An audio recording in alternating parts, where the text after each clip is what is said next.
انت مباراة النادي الاهلي وبيراميدز بفوز مستحق لنادي بيراميدز بهدفين دون رد. ده يخلينا نسأل كذا سؤال بقى. اولهم، ماذا يعرف ريبيرو عن كرة القدم؟ تانيهم، لماذا يلعب احمد رضا واحمد رمضان بيكم كرة القدم؟ بجد والله الواحد عايز يعرف مين. مش هقول لك بقى مين اللي اكتشفهم او مين اللي جابهم النادي الاهلي، اللي قال لك في لعيب هناك اسمه احمد رضا، في لعيب هناك اسمه احمد رمضان بيكم، هاتهم هيفيدوا النادي. بغض النظر بقى عن اللي قال الجمله دي، مين الاول اللي قال لهم انت تصلح تلعب كره القدم؟ بجد والله ده احمد رضا واحمد رمضان بيكم ومحمد هاني، ده كده كده يعني.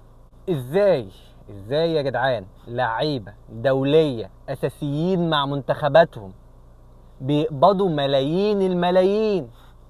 ازاي حتى لو ما عندكش مدير فني، لو اللي واقف على الخط بره ده لا يصلح يطلق عليه لقب مدير فني؟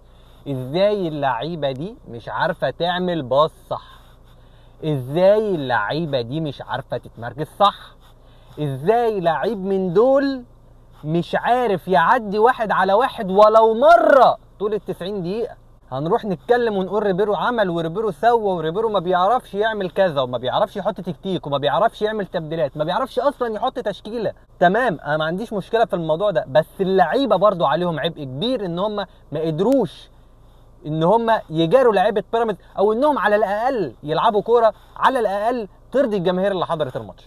اول مره من ساعه ما بدات اشجع النادي الاهلي تقريبا من 2008 2009 في الرينج ده يعني، الاقي الجماهير بتطالب باقاله المدرب والماتش شغال. اول مره اسمعها تقريبا. شوف، مع اننا عدينا بعاهات كتيره، جاريدو، مارتن لاسارتي، بيسيرو اللي الزمالك خدوه، قايمه كبيره بس انا مش قادر اتذكرهم دلوقتي. كانت في كميه مارتينيول، كان في ناس كتير قوي عدوا لا يصلحوا لتدريب النادي الاهلي، بس اول مره اسمع من الجماهير والماتش شغال ان هم عايزين يقيلوا المدرب. ارجع واقول المشكله مش مشكله ريبيرو. واحد مدرب مغمور لسه بيشق طريقه في مسيرته التدريبيه، لقى ان هو النادي الاهلي اكبر نادي في افريقيا عايز مدرب، ومش بس كده، لا ده عايز مدرب يلعب معاه في كاس العالم للانديه. هيقول لا؟ طبيعي مش هيقول لا. فانا مش هجيب العيب على ريبيرو واقول ريبيرو هو الغلطان. العيب او العبء يتحط على اللي راح قال انا هروح اجيب ريبيرو واخليه هو اللي يدرب الاهلي في كاس العالم للانديه. انت متخيل ان المدرب ده بالفكر ده بالتكتيك ده بالتبديلات دي اللي رحنا لعبنا بيها في كاس العالم للانديه اللي كان سهل جدا نتاهل للدور الثمانيه ولا دور ال16 مش فاكر؟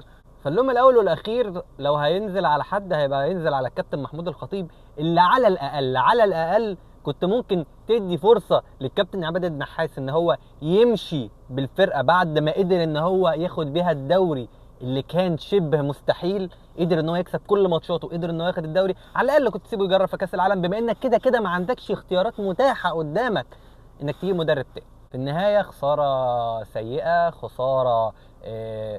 الواحد طبعا الكرة مكسب وخسارة بديهيات يعني، مش هقول لك بقى ان الاهلي معودنا ان الكرة مكسب بس والكلام ده، عشان ماشي هو معودنا كده، بس على الاقل لما بخسر ببقى جبت كل اللي عندي في الملعب، ببقى ما بخلتش بنقطة عرق في الملعب.